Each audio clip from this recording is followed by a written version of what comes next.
উৎকট গৰমত খাব পৰা চিম্পুলকৈ বনোৱা লাঞ্চ থালি এখন লৈ আজি আপোনালোকৰ মাজলৈ আহিছোঁ। কুঁহি মাছ এটা আৰু ভাঙন মাছ কেইটামান লৈছিলোঁ, বাছি মেলি ল'লোঁ। পৈণত ভাতকেৰেলা কেইটামানৰ গুটি পেলাই মিহি মিহিকৈ কুটি ল'লোঁ।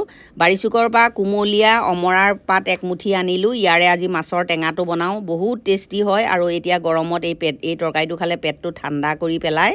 আৰু মাছখিনিত এতিয়া নিমখ হালধি সানি ল'লোঁ আৰু মাছ ভাজিবৰ কাৰণে গেছত কেৰাহী এখন বহাই মিঠাতেল দি দিলোঁ। আৰু এতিয়া ইফালে মিক্সিৰ বাতিটোতে অমৰা পাতখিনি পিচি লৈ চেকনি এখনত ধুনীয়াকৈ চেকি ৰসখিনি উলিয়াই ল'লোঁ। ইফালে কেৰাহী বেছি গৰম হৈ গ'ল, মাছখিনি দি দিলোঁ।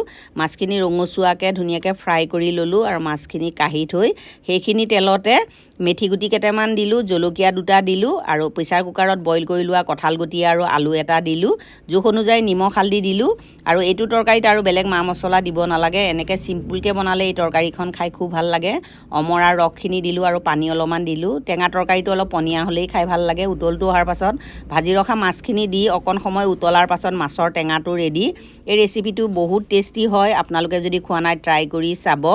আৰু মাছৰ কণী ভাজিবৰ কাৰণে অইন এটা কেৰাহীত তেল দিলোঁ, তাতে পিঁয়াজ আৰু জলকীয়া ভাজি ল'লোঁ আৰু মাছৰ কণীখিনি দিলোঁ, নিমখ হালধি দিলোঁ। এইখিনি 5-6 মিনিট ভজাৰ পাছত মাছৰ কণীৰ ৰেচিপিটো হৈ গ'ল। এইখিনি কাঢ়ি থ'লোঁ।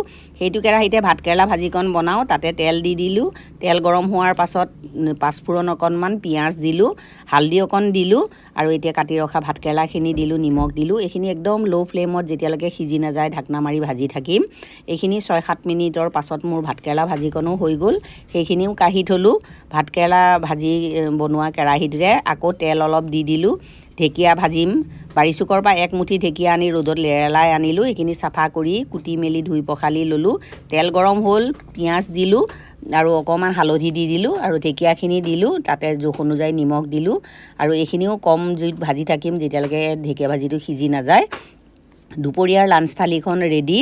মোৰ মাছৰ অমৰা পাতৰে বনোৱা টেঙা তৰকাৰী, মাছৰ কণী ভাজি, ঢেকীয়া ভাজি, ভাতকেৰেলা ভাজি আৰু মাছ ফ্ৰাই আৰু অকণমান বেহুৱা লৈছোঁ। এই থালিখন কেনে পালে জনাব। এই লাঞ্চ থালিখন যদি ভাল পায় লাইক, কমেণ্ট, ছাবস্ক্ৰাইব, শ্বেয়াৰ কৰি দিব। মোৰ পেজটো ফ'ল' কৰি দিব। আজিলৈ ইমানেই, বাই।